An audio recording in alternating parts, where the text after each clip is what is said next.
Hey guys, so today I'm going to show you how to supercharge your non-Tesla. So what you want to do is get the Tesla app. And if you have a Tesla or if you don't have a Tesla, the UI is going to look a little bit different. So I'm going to show you how to do both. So first, if you have a Tesla, go ahead and get into your app.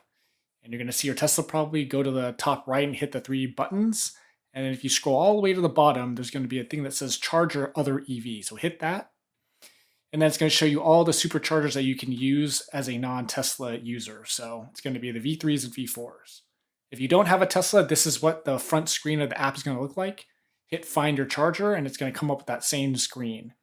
So the first one that comes up should be the supercharger station you're at because it's by location. Go ahead and hit it and then go ahead and hit charge here at the bottom.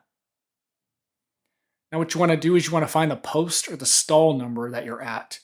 So at the bottom of the stall, it's going to have a number. So the one we were at was 4D.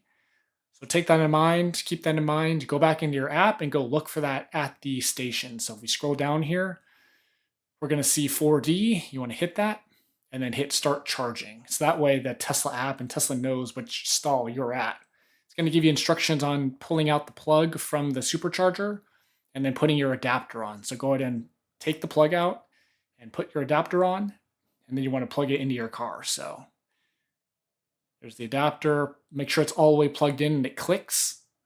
So you'll feel it and hear it. And then you can go ahead and plug it into your non-Tesla, in this case, an Ioniq 5. So open the charge port, plug it in, make sure it's clicked in. You'll hear another click when it's clicked into your CCS1. And then when we go back into the app, after a few seconds, it'll come up with this initializing charging screen. It takes about 10 seconds to do the handshake, and then you'll see this next screen, which says basically, we're charging, yay, and it tells you, your SOC, your state of charge, how much it's costing you right now, your power kilowatt, and how much kilowatt hour your energy has been delivered. So I was actually pretty impressed. My dad's car was at 88% SOC, and it was still charging at about 96 kilowatt. So that's pretty impressive. Keep charging till you're done and you want to be done. Then you want to hit that stop charging button at the bottom.